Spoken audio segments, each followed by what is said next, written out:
নমস্কার, সকলকে স্বাগত জানিয়ে শুরু করছি আপনাদের প্রিয় অনুষ্ঠান জীবনের আলো।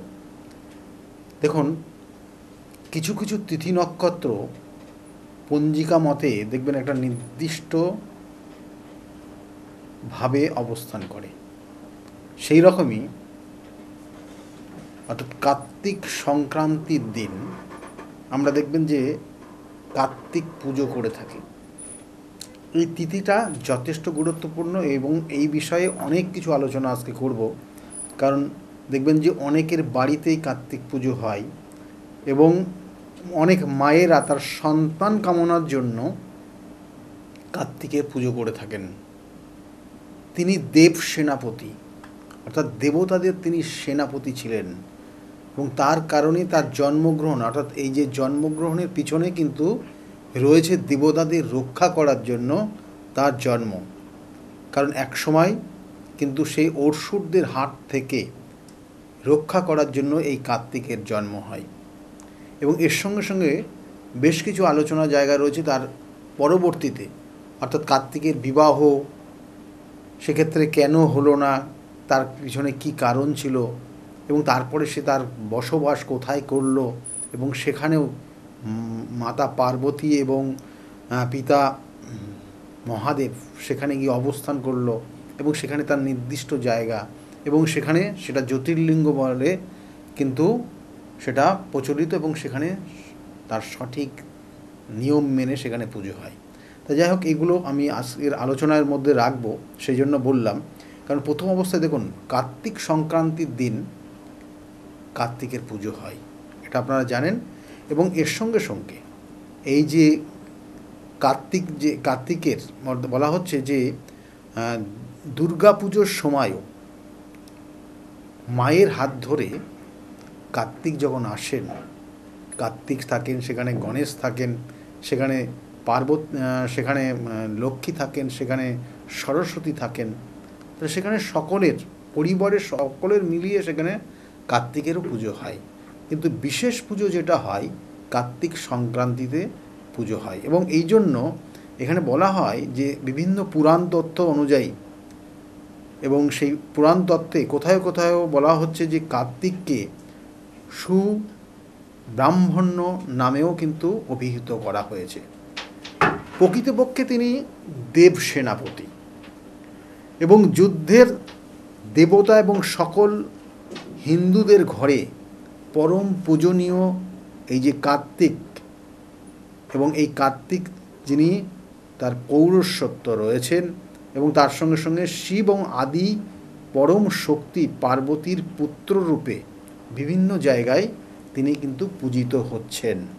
এবং এর সঙ্গে সঙ্গে কার্তিকের যে নামগুলো রয়েছে, বিভিন্ন নাম, কখনো তার নাম দেওয়া হয়েছে অম্বিকেয়, কখনো তার নাম দেওয়া হয়েছে কৃত্তিকাসুর, কখনো নমচি, কখনো আবার কিন্তু তার নাম দেওয়া হয়েছে বাহুলেয়, এবং কখনো শক্তিপাণি, আবার কখনো তার নাম দেওয়া আছে বিশাখা, কখনো আবার সরানন, এবং কখনো তার নাম আছে গুহ, আবার কখনো তার নাম আছে কুমার, আবার কখনো দেব সেনাপতি তার নাম রয়েছে, এবং কখনো তার নাম রয়েছে কি না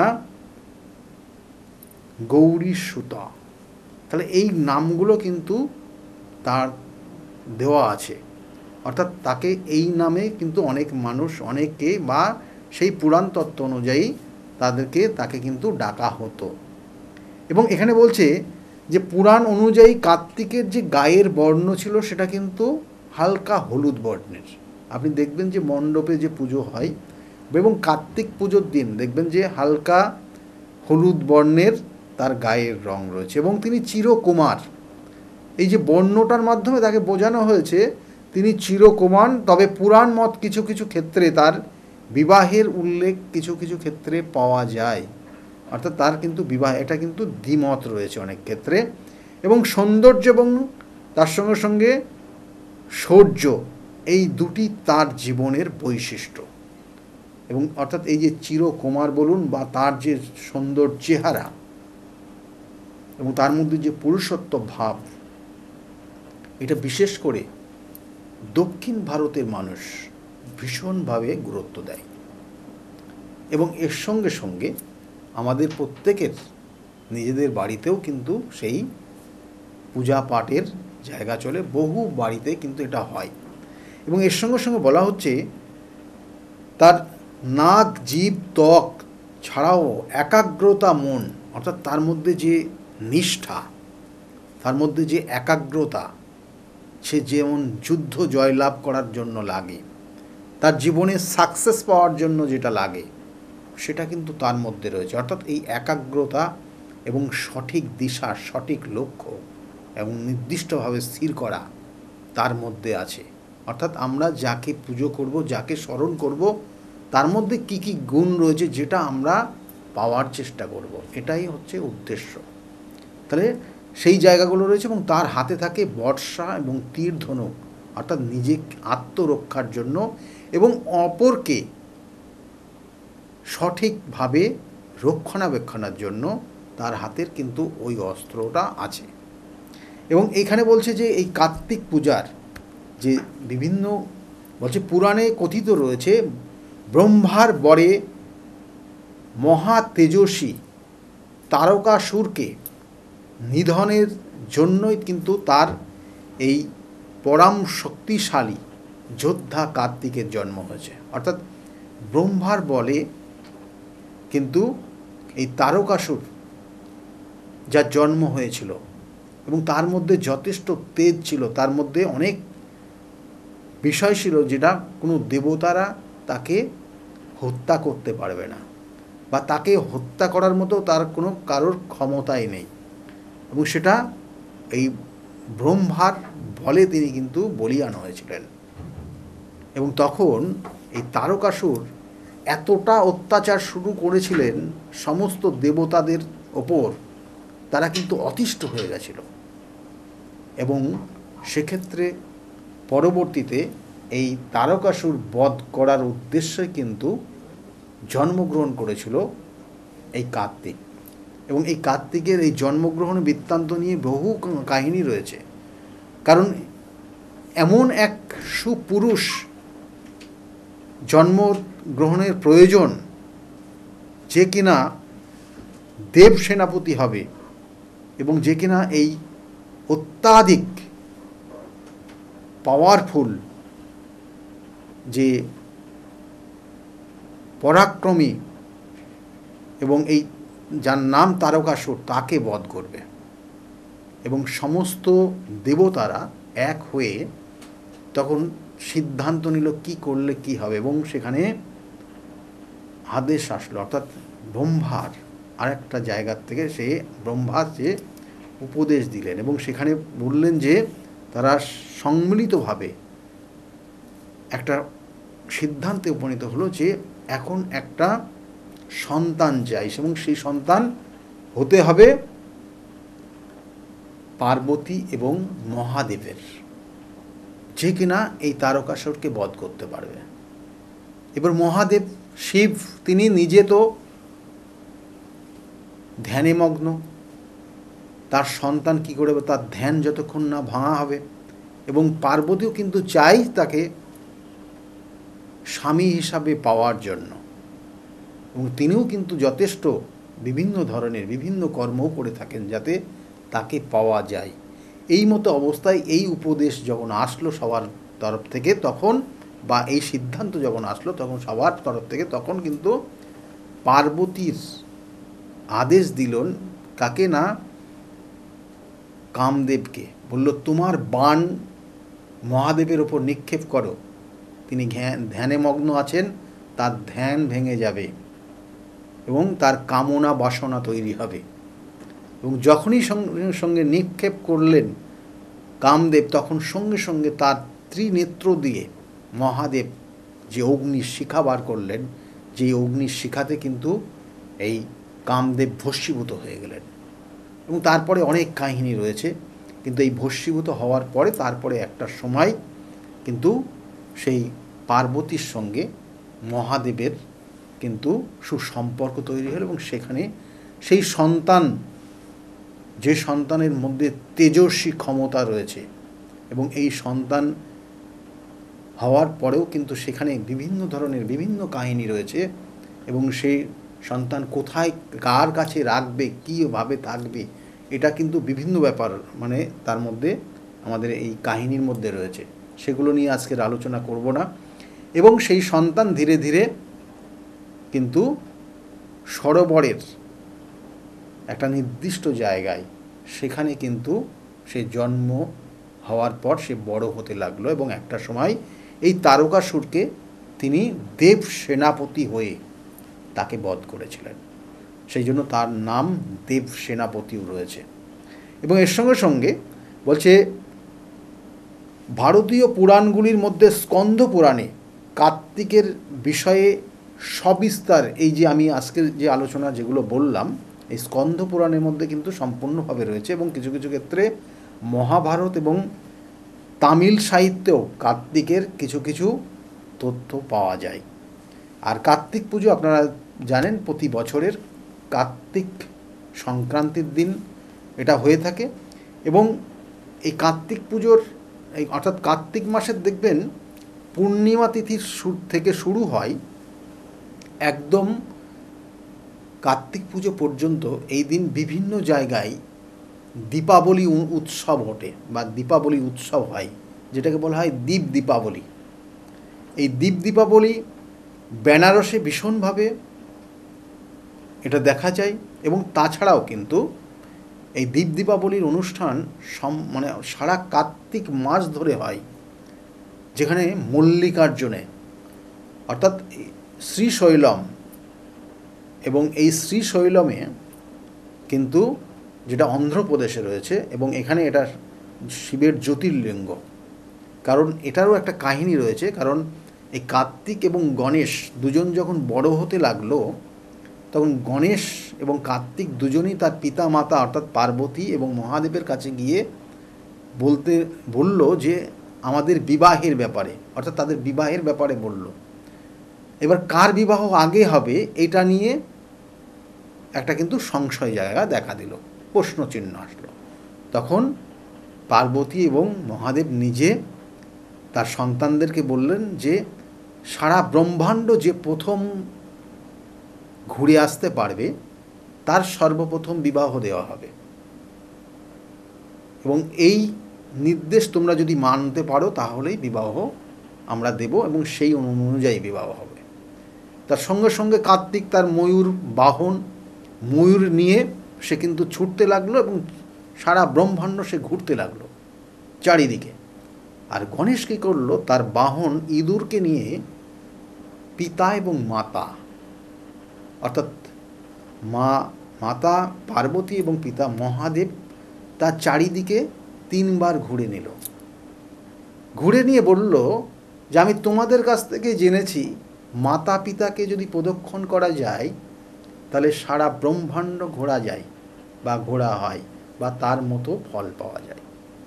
তাহলে আমি তো সারা ব্রহ্মাণ্ডই ঘুরে নিলাম, তাহলে আমি সর্বপ্রথম ঘুরে আসলাম।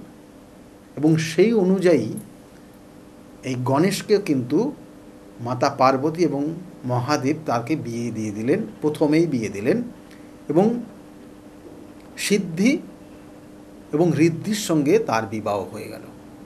এবার বিবাহ হয়ে গেল এবং চলছে, কিন্তু কার্তিক তো ঘুরতে গেছে।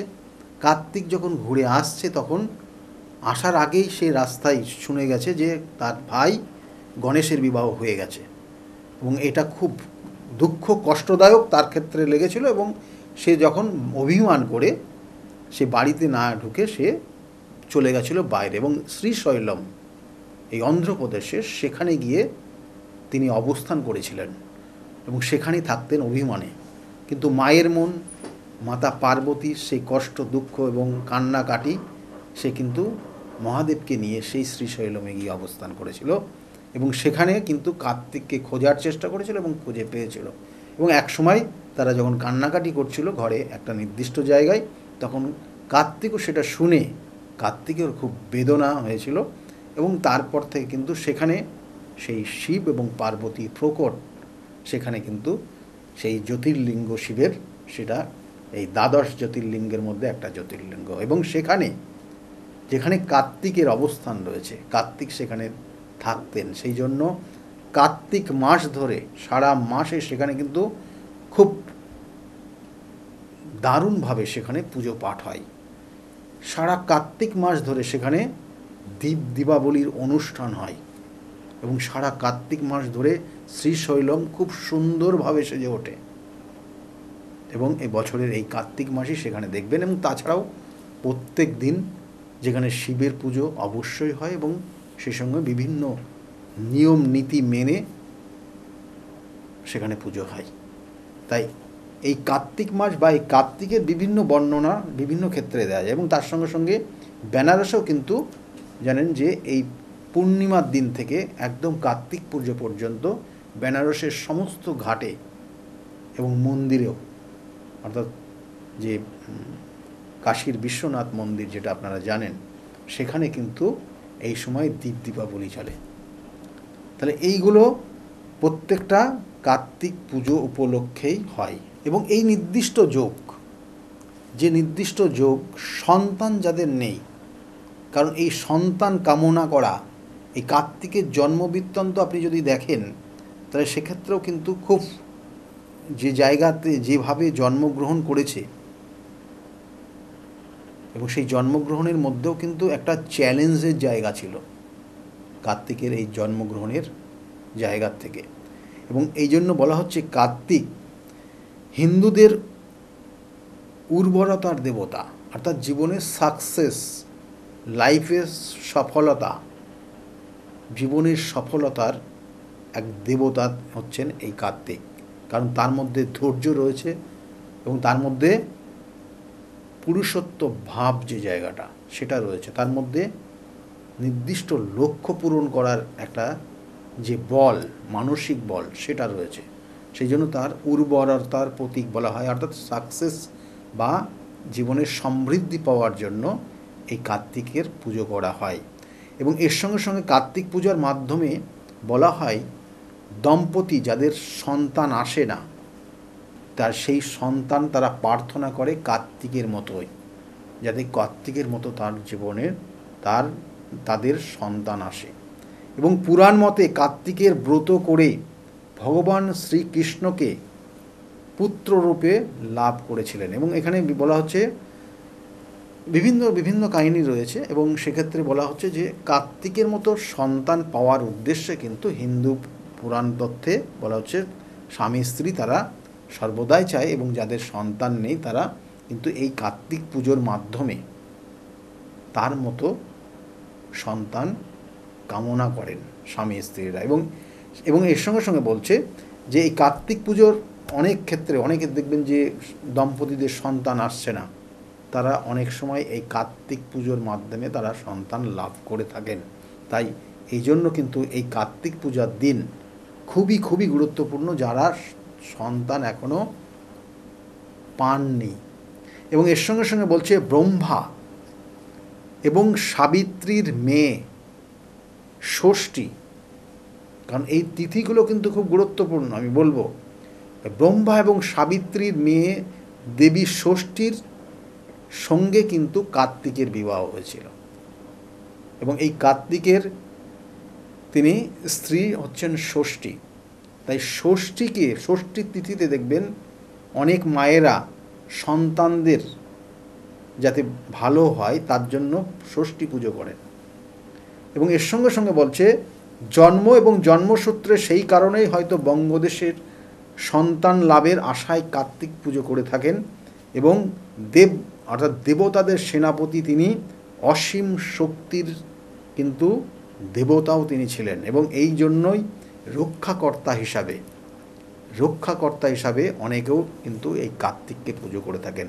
অর্থাৎ যেমন সন্তান ধারণ, সেই সঙ্গে সঙ্গে যোদ্ধা, নিষ্ঠা, জীবনের সফলতা পাওয়া এবং তার সঙ্গে সঙ্গে যে মানুষকে রক্ষা করার জন্য, সেক্ষেত্রেও কিন্তু এই কার্তিকের আমরা পুজো করে থাকি। এবং কার্তিক বলা হচ্ছে যে সর্বদাই আপনি যদি সাকসেস পেতে যান, দেখবেন খুব কোনো জায়গায় কার্তিকের পুজো হয় ভীষণ কিন্তু আড়ম্বরে সেক্ষেত্রে কিন্তু পুজো হয়। বিশেষ করে পশ্চিমবঙ্গের বর্ধমান বর্ধমান ডিস্ট্রিক্টে কিন্তু কার্তিক পুজো এবং বিশাল বড় বড় চেহারা সেই কার্তিকের পুজো হয়। এবং এই প্রত্যেকটার ক্ষেত্রে, কারণ আমি এই কারণেই বললাম প্রত্যেকটা তিথি নক্ষত্র ভীষণ ভীষণ গুরুত্বপূর্ণ। কারণ এই যে তিথি, যে তিথি এই আগামী পূর্ণিমার দিন থেকে চলবে, এই পূর্ণিমার থেকে একদম কার্তিক সংক্রান্তির দিন পর্যন্ত যে কার্তিক পুজো হবে সেই দিন পর্যন্ত চলবে, যেটা আপনার ক্ষেত্রে, কারণ একসময় শত্রুর কবলে কিন্তু দেবতারাও পড়েছিল এবং সেই শত্রুকে দমন করার জন্য কিন্তু এই কার্তিকের জন্ম হয়েছিল। সেই জন্য আপনার ক্ষেত্রেও শত্রু দমনের জন্য কিন্তু এই তিথিগুলো খুব খুব গুরুত্বপূর্ণ।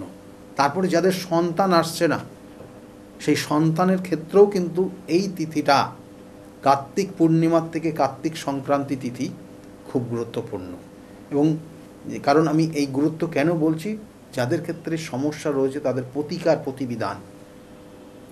প্রতিবিধান শুধু স্টোনের মাধ্যমে হয় না, অনেক ক্ষেত্রে অনেক কিছু প্রয়োজন হয়ে পড়ে এবং সেক্ষেত্রে দৈবিক প্রতিকার প্রতিবিধান এই নির্দিষ্ট যোগ সবথেকে শুভ যোগ।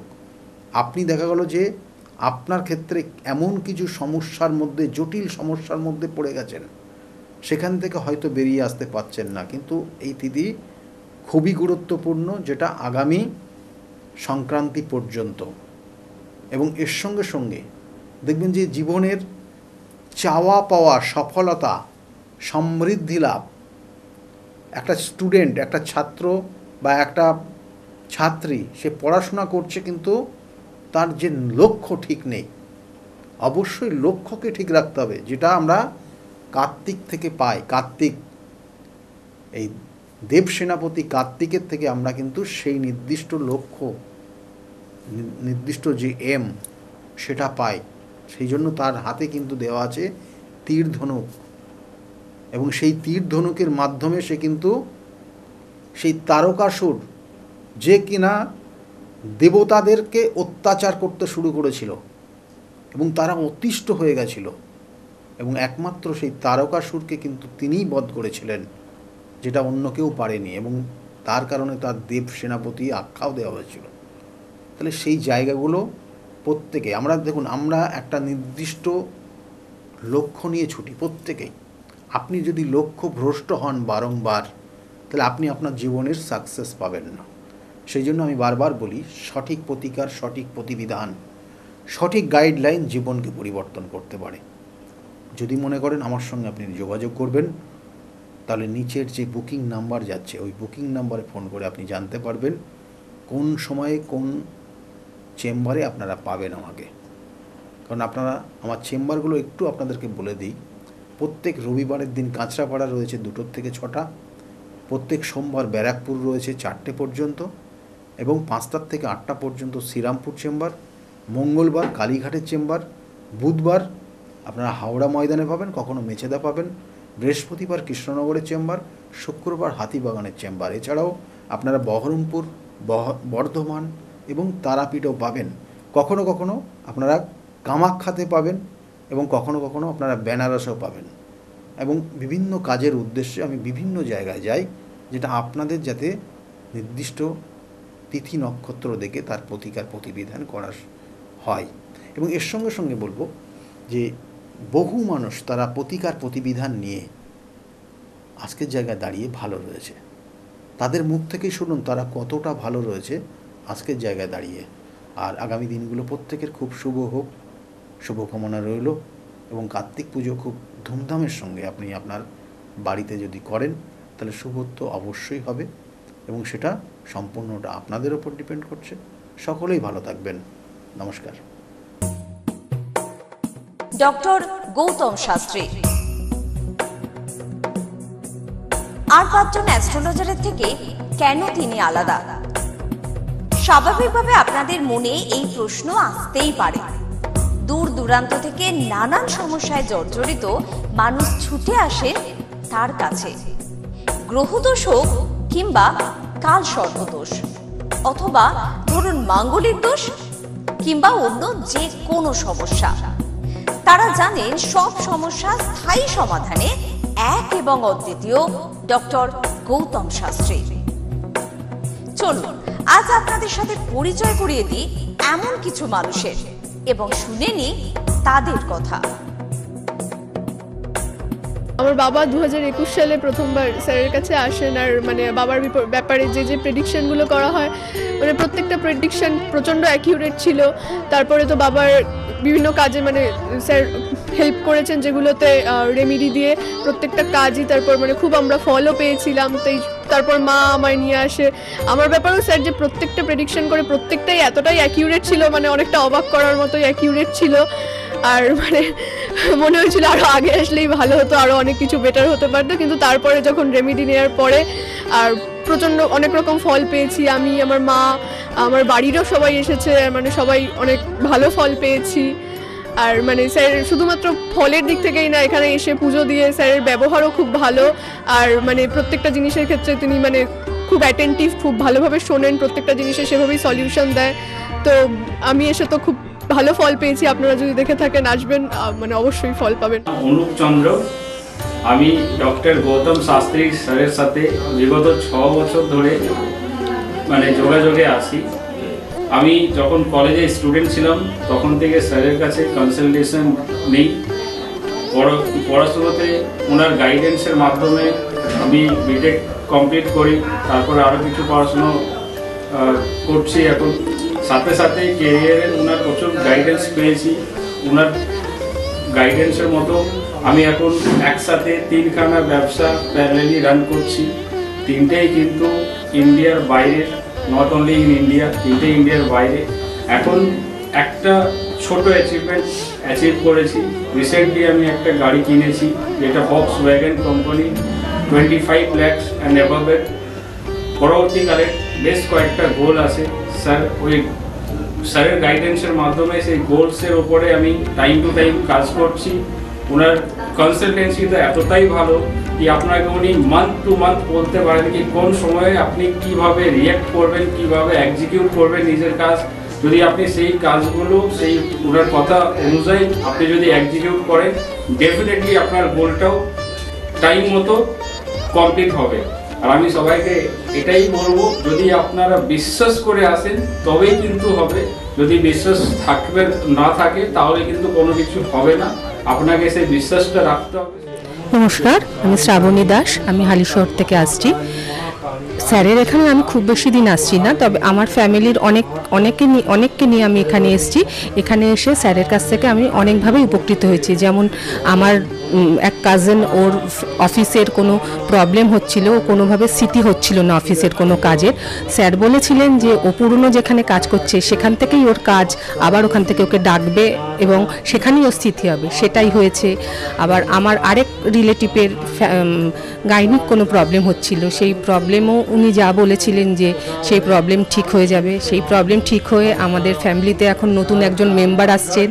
এই জন্য আমরা খুব খুশি। ওনার কাছ থেকে এসে, ওনার কাছে এসে আমরা নানাভাবে অনেকভাবে উপকৃত হচ্ছি। স্যারের কাছে আমি 2019 সাল থেকে আসছি। তো আমি স্যারের কাছে এসে আমি স্যারের যা প্রেডিকশন ছিল সবগুলোই মিলে গেছে এবং হুবহু আমার কিছু না বলার আগেই উনি সব কিছু বলে দিয়েছিলেন। তাই জন্য আমি ফল পেয়েছি বলে আমি ওনার কাছে এত দূর কাঁচরাপাড়াতে এসেছি। দাদার কাছে এসে আমি আমার নিজের সংসারের যা দায়িত্ব ছিল, অসুবিধা ছিল, সেই সবগুলোও আমি পেয়েছি। কি কাজকর্ম ছিল না, সেই সব কাজকর্মগুলোও আমি নিজের হাতে পেয়েছি, সব কিছু পেয়েছি। যেখান থেকে যা আমি ঋণ করেছিলাম সেগুলোও আমি আজ শোধ করতে পেরেছি। নিজেকে অনেক সংসার থেকে আমি মুক্ত হতে পেরেছি সব কিছু করে। আমি গৌতম শাস্ত্রীকে দেখে, টিভির পর্দায় দেখে তার নর্মতা, ভদ্রতা আমার খুব মনে লেগে গেল। তখন তাকে খুঁজতে খুঁজতে তার কাছে আসি, কিন্তু অনেক জ্যোতিষী দেখেছি টিভি পর্দায়, আমার মনের মতো হয়। কিন্তু ওনার ভাষা সব কিছু আমার খুব ভালো লাগে। ওই জন্য ওনার কাছে এসে আমি অনেক উপকৃত। আমার দেহের এবং মনের শান্তি, অনেক কিছু, আমার নিজের জনদের, ছেলে মেয়ে, নাতি নাতনিদের জন্যে অনেক সমস্যা উনি সমাধান করে দিয়েছে। আমার এক নাতনির 16 বছর বাচ্চা হয় না, তাকে পর্যন্ত এনে দেখালাম, তার কোলেও বাচ্চা দিয়েছে। এর থেকে আনন্দ আমার আর কি আছে? তার কোনো চাহিদা নেই, কোনো চাহিদা নেই, দিলেই কি না দিলেই কি, কোনো চাহিদা নেই। আপনারা একবার এসে যোগাযোগ করেন। কামাখ্যা মা, তারা মা, গৌতম শাস্ত্রী তাদেরই একজন ভক্ত। তাদের সাধনার ফলে আজকে আমাদের প্রত্যেকের কাছে পৌঁছিয়ে দিচ্ছে সেই শান্তির সাহারা। যে যেখানে আছেন, আপনারা যারা আসেননি তারাও এসে তার সঙ্গে দেখা করুন, যোগাযোগ করুন। আপনাদের সমস্যার সমাধান হবে ও শান্তি পাবে। আমি তো খুব ভালোবাসি, অন্তর থেকে ভালোবাসি, কেন আমি তো উপকৃত। ভারতবর্ষ বই তার নামে যেন ছড়িয়ে পড়ে আমার এই প্রার্থনা। আপনার নাম কি? আমার নাম পলি দাস। আপনি কবে থেকে আসছেন? আমি 4 বছর হয়ে গেল এখানে আসছি। আচ্ছা, আপনি যে এতদিন ধরে আসছেন, আপনি কোনো কাজ পেয়েছেন? অবশ্যই। হ্যাঁ, প্রথমে আমার মেয়েকে আমি পড়াশোনার ব্যাপারে, ওর যাতে পড়াশোনায় মন আসে এইসব ব্যাপারের জন্য এসেছিলাম। আস্তে আস্তে দেখলাম আমার মেয়ের অনেক ইমপ্রুভ হচ্ছে। তারপর আমি সবাইকে, আমার আশেপাশে বন্ধু বান্ধব, আত্মীয় স্বজন যে আছে সবাইকেই বললাম যে দেখো আমার মেয়ে অনেক চেঞ্জ হচ্ছে, মানে ও খুব দুষ্টু ছিল, পড়ায় মন বসতো না, সেগুলো হয়েছে। তারপর থেকে বন্ধু বান্ধব সবাইকে বললাম, সবাই আসলো, সবাই খুব আনন্দ, সবাই খুব খুশি, আমিও তো ভীষণ খুশি। আমার আচ্ছা, আজকের ডেটে দাঁড়িয়ে অ্যাস্ট্রোলজার ডক্টর গৌতম শাস্ত্রীর কাছ থেকে যে আপনি যে স্যাটিসফাই হয়েছেন, তা কতটা আপনি স্যাটিসফাই হয়েছেন? হ্যাঁ, আমি তো মানে সত্যিকারেরই মন থেকে বলছি, মানে পুরোটাই আমি আমার মানে যতটা আমি চেয়েছিলাম, বেশি তো মানে কম বললে ভুল হবে, বেশি হয়েছে, বরং আমার আনন্দের জায়গাটা এতটাই বেশি হয়ে গেছে। তার মানে আপনি পুরোপুরি স্যাটিসফাই, তাই তো? আমার নাম রাকেশ মণ্ডল, গ্রাম ডবলপোতা। এই দাদার কাছে এসেছিলাম, অনেক প্রবলেম ছিল, সেই প্রবলেম কিছুটা সলভ হচ্ছে এবং হবে। এই অমাবস্যার দিন এই যজ্ঞ হচ্ছে, অনেক দূর দূর থেকে মানুষজন আসছে, কাজ হচ্ছে বলে সবাই তো আসছে, আমিও এসছি, আবারও আসবো। নমস্কার, আমি জয়িতা গুহ। আমি গত এপ্রিল মাস থেকে খুব সমস্যায় পড়েছিলাম। আমার কাজের দিক থেকে সমস্যা ছিল, বসের সাথে এবং পারিপার্শ্বিক আমার যে কলিগরা ছিল তাদের সাথে খুবই সমস্যা জড়িত হয়েছিলাম। তো তারপরে সেই কাজটা আমি আর অবশেষে টিকিয়ে রাখতে পারিনি, সেটা আমাকে বাধ্য হয়েছিলাম আমি সেটা ছেড়ে দিতে। তারপরে একটা খুব আর্থিক দিক থেকে খুব ভেঙে পড়েছিলাম। তো সেই সমস্যায় জর্জরিত হয়ে বুঝতে পারছিলাম না কি করব। তো হঠাৎ একদিন টিভিতে প্রোগ্রাম দেখি ডক্টর গৌতম শাস্ত্রী, ওনার কথাবার্তা, ওনার যে উপাচারগুলো রয়েছে, যেগুলো উনি বলেন প্রতিকার, সেগুলো শুনে আমার খুব ভালো লেগেছিল। তো ওনার সাথে এসে দেখা করি, আমার সমস্ত কথাবার্তা ওনার সাথে শেয়ার করি, প্রবলেমগুলো। তারপর উনি আমাকে দেখে আমাকে কিছু বলেন আমার ব্যাপারে, তো সেগুলো একদম হুবহু মিলে যায়। তো তারপরে উনি আমাকে রেমেডি সাজেস্ট করেন, তো আমি সেই রেমেডিটা নিই, আমি ধারণ করেছি। তো ধারণ করার পর আমি আস্তে আস্তে নিজের মধ্যে একটা চেঞ্জ দেখতে থাকি। তো এবং আমি গত আগস্টের 27 তারিখে একটা জব পেয়েছি, যেটা আমার মনের মতো। এখানে আমার ডেজিগনেশন, আমার স্যালারি, আমার মনের মতো লোকেশন আমি এখানে পেয়েছি, মানে এটাতে আমি বিশেষভাবে আপ্লুত। তো সের জন্য অসংখ্য ধন্যবাদ ডক্টর গৌতম শাস্ত্রীকে। নমস্কার, আমি মেলিনা থমাস। আমি গত 1 মাস আগে থেকে ডিপ্রেশনে ভুগছিলাম এবং আমার অনেক রকম সমস্যা দেখা দিচ্ছিল।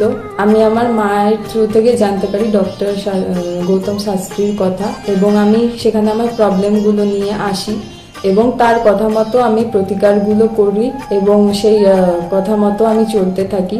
এখন আমার কাছে অনেক জবের অপরচুনিটিস আসছে এবং আমার আগের যে সমস্যাগুলো ছিল সেগুলোও গেছে। আমি সিলেকশন করছি কোন জবটা করব এবং যে কোনো একটা জব আমি সিলেক্ট করব এবং আগেও আমি ডক্টর গৌতম শাস্ত্রীকে অনেক ধন্যবাদ জানাচ্ছি এই আমাকে এত কিছু করে দেওয়ার জন্য। এবং আপনারা চাইলে আপনারাও আসতে পারেন নিজেদের অসুবিধা নিয়ে এবং তার কাছে এসে সমস্যাগুলো সমাধান করতে পারেন। আপনারা যদি তার কথা মতো চলেন আপনারাও আমার মতো ভালো ফল পেতে পারেন। অ্যাস্ট্রোলজার ডক্টর গৌতম শাস্ত্রীর চেম্বারে আপনি কতদিন আসছেন? আমি প্রায় 2.5-3 বছর ধরেই এখানে মানে রেগুলারলি আসছি। মোটামুটি আমার যখনই অসুবিধা হচ্ছে আমি তখনই চলে আসছি। আপনি কোন চেম্বারে দেখিয়েছেন? আমি এখানকার কাছড়াপাড়া চেম্বারে। কাছড়াপাড়া চেম্বারে দেখিয়েছেন, মানে আপনি যে সমস্যাটা নিয়ে এসেছেন ওটা কি আপনার কিওর হয়েছে? হ্যাঁ, আমি প্রথমে যে সমস্যাটা পড়াশোনার সমস্যা নিয়ে প্রবলেমে পড়ে ওনার কাছে এসেছিলাম, তা মোটামুটি আমার যত দিন যাচ্ছে ইমপ্রুভ হচ্ছে আস্তে আস্তে। না আপনার কাজ হয়েছে মধ্যে এসেছেন? আমি হালিশহর থেকে এসেছি। ধরো আমার নাম তো মলিনা ঘোষ, কিন্তু তোমার কি হয়েছে বলো তো, আমি দাদার কাছে অনেক বছর ধরে মানে কয়েক বছর ধরে ভালোই এসেছি। আমি অনেক বিপদে পড়েছিলাম, তো তখন আমি এক টিভি চ্যানেলে দেখে সবাই কিন্তু প্রোগ্রাম দেখে, সব সিরিয়াল দেখে, সব কিছু দেখে, কিন্তু আমি ওই সিরিয়াল সব কিছু ছেড়ে আমার এমন বিপদ হয়েছিল, আমি শুধু টিভির কাছে বসে শুধু এই শাস্ত্রী চ্যানেলগুলো দেখে দেখে আমি মনে ভাবতাম আমি কাকে মনের মতন পাবো। পেলাম যে সবাই এত চ্যানেলে, কিন্তু আমি সবাইকে দেখেছি, আমার দাদাকেই আমার খুব পছন্দ হলো। আমি খোঁজ করতে করতে করতে করতে আমি এমন বিপদ যে আমি এই বিপদে কি করে উঠবো, তখন ওই দাদার কাছে আসলাম। খোঁজ পেয়ে চিকিৎসা করতে করতে তখন দাদার কাছে এসে আমার অনেক বড় বিপদ ছিল, আমার ছেলে স্বামী সব নিয়ে আমার বাড়ির খুব অবস্থা খারাপ ছিল। আজকে ওনার কাছে এসে আমি অনেক উপকার পেয়েছি। আমি সবার কাছে বলছি, আমি এত লোক দেখছি, আমি বলি একটু যদি দাদার কাছে এসে সব ধৈর্য ধরে, কারোর বিফল হবে না, তার ফল ছাড়া বিফল হবে না। আমি ভাবি যে আমি অনেক লোকও পাঠিয়েছি, আমরা যদি প্রচার করতে পারি, অনেকে আছেন এই দাদার কথা বলবো না, বলবো না, কিন্তু না বলেন, মানুষ যদি বিপদের হাত থেকে বাঁচে সবারই তো ভালো হয়। কিন্তু দাদার কাছে আসার পরে আমার এমনও মাঝে একটা এমনও বিপদ গেছে, এই দাদাই আমাকে এই বিপদের হাত থেকে উঠিয়েছে। এর জন্য আমি দাদার কাছে সারা জীবনের জন্য কৃতজ্ঞ থাকি। দাদাকে চাই দাদাও ভালো থাকুক, আমরাও যেন দাদার কাছে এসে দাদা আরো সুস্থভাবে যেতে পারি। শুনলেন তো, এনাদের প্রত্যেকের আশা, ভরসা এবং বিশ্বাসের একটাই নাম, ডক্টর গৌতম শাস্ত্রী, যার সম্পর্কে আমরা এত কিছু শুনলাম। চলুন এবার দেখে নিই তিনি কি বলছেন। আজকের যে ফিডব্যাক আপনারা পাচ্ছেন, এগুলো কিন্তু আমার সবটাই আমার গুরুদেবের আশীর্বাদ। কারণ গুরুদেব আমাদেরকে একটাই জিনিসই বলেছিলেন যে যেভাবেই হোক মানুষকে উপকার করলে তোমার কিন্তু আগামী দিনে দেখবে তোমার মানুষ কিন্তু তোমার পাশে এসে দাঁড়াবে। এবং সেইভাবেই আমি কিন্তু যেভাবে সকলের উপকার বা আমি যতটা কাজ করছি সকলে উপকৃত হচ্ছে, এবং এর জন্য আমিও কিন্তু খুব আনন্দ পাই যখন তারা বলে যে না দাদা, আমি আপনার এই কারণে এই জন্য এসেছিলাম, এই কাজটা আমি পেয়ে গেছি। সুতরাং আমিও চাই যে এইভাবে মানুষের পাশে থেকে মানুষকে সহযোগিতা করে মানুষকে আরও ভালো জায়গায় পৌঁছে দেওয়া।